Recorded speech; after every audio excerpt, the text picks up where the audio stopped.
Bonjour et bienvenue sur ma chaîne Vince Lee.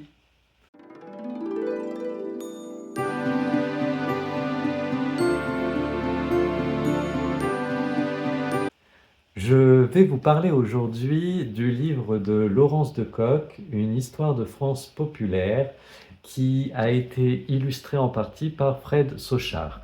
Donc on a, je sais pas, une illustration au début de chaque chapitre.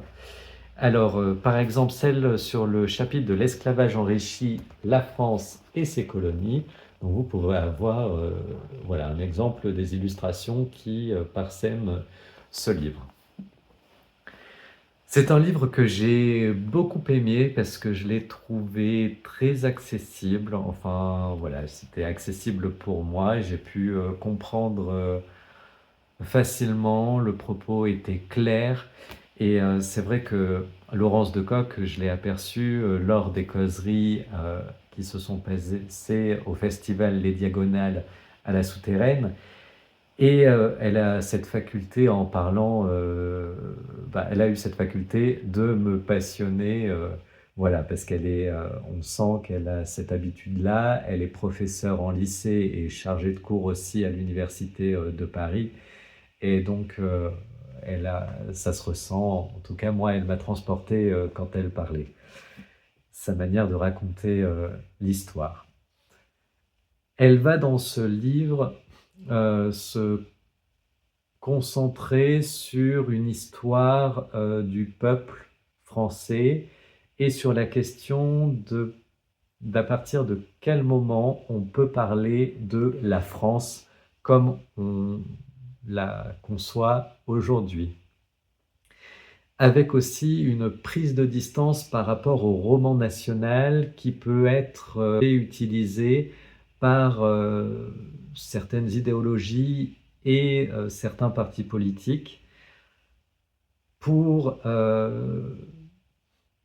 magnifier une histoire de France et en même temps en exclure une frange très importante. Et c'est ce que fait magnifiquement Laurence de Cock dans ce livre, un gros coup de cœur.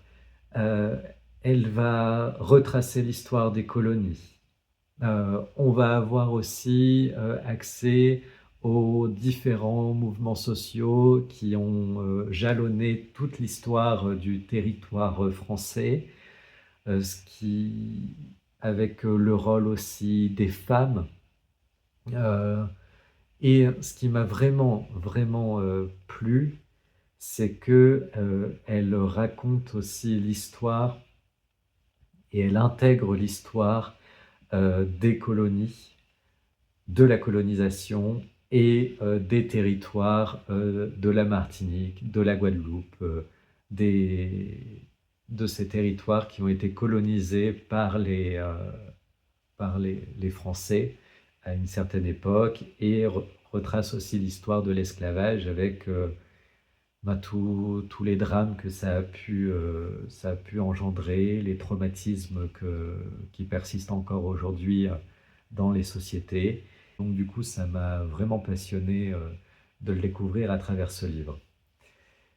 Bien sûr, ce n'est qu'un point de vue, donc je ne me fais pas d'illusions non plus là-dessus, mais c'est une très belle porte d'entrée, je trouve, par rapport à ces pans de l'histoire. Elle montre aussi dans ce livre les violences, les répressions des mouvements sociaux, les victimes que ça a pu engendrer, mais en même temps la puissance de ces mouvements sociaux qui ont pu faire plier des gouvernements et à certains moments renverser aussi l'ordre établi, notamment lors de la Révolution de 1789, la Révolution française. Je n'ai pas d'extrait à vous lire parce que chaque chapitre évoque une part de l'histoire et donc du coup j'en ai pas sélectionné de particulier. Je vais seulement vous lire la 4e de couverture et un petit encart qui se trouve dans le livre. Les Gaulois ne sont pas nos ancêtres. Charlemagne n'a pas inventé l'école. Les Arabes n'ont pas été repoussés par Charles Martel à Poitiers, et les Poilus ne sont pas partis à la guerre la fleur au fusil. Tous ces épisodes appartiennent pourtant au roman national qui a bien besoin d'être dépoussiéré, mais aussi complété. Qui se souvient de la révolte des Rusteaux, de la guerre des Camisards, de la grève des Sardinières de Douarnenez, du mai 67 guadeloupéen? Dans ces pages se dessine une aventure historique faite de lutte, de résistance, de désenchantement, de soumission, d'émancipation, de défaites et de victoires. Une épopée tantôt joyeuse, tantôt triste ou sanglante, et qui se déroule jusqu'à nos jours. Il s'agit de répondre à une question: quelle est la place du peuple dans l'histoire de France? Et le petit encart: le roman national laisse de côté les personnes ordinaires en valorisant les personnages extraordinaires, essentiellement des hommes. On risque d'en déduire que seuls comptent quand les autres subissent leurs décisions sans jouer aucun rôle. Cette vision porte un regard depuis le haut du monde social jusque jamais depuis sa base. C'est une histoire confisquée par les puissants qui fait disparaître l'essentiel des acteurs du passé, ce qui fait beaucoup d'absents et surtout d'absentes.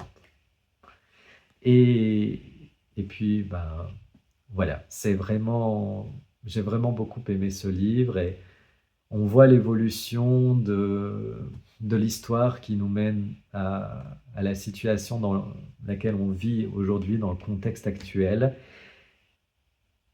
Les manquements, les démissions par rapport à certains idéaux qui ont animé le passé, qu'aujourd'hui on semble un peu oublier.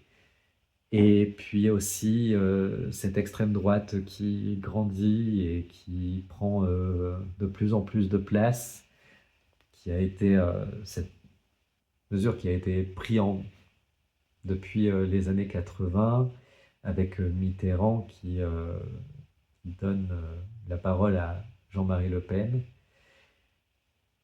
Et on voit aussi par le passé les drames qu'a provoqué l'extrême droite au pouvoir, notamment celle qui a conduit au régime de Vichy et également pendant la guerre d'Algérie.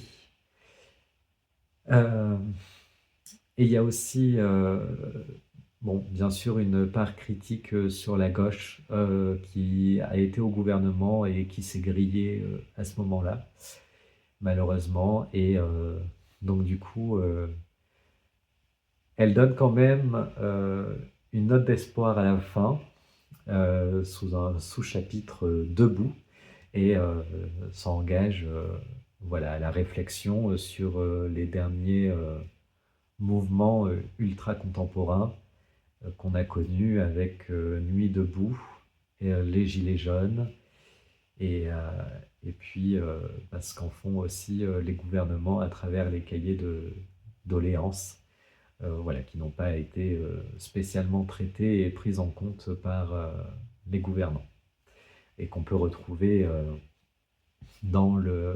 aux archives départementales. On y a accès en Creuse, par exemple, chose que j'ai apprise durant le festival. Et donc tout le monde peut y avoir accès. Il y a un gros travail de numérisation et de sauvegarde fait par ce service des archives, qui était normalement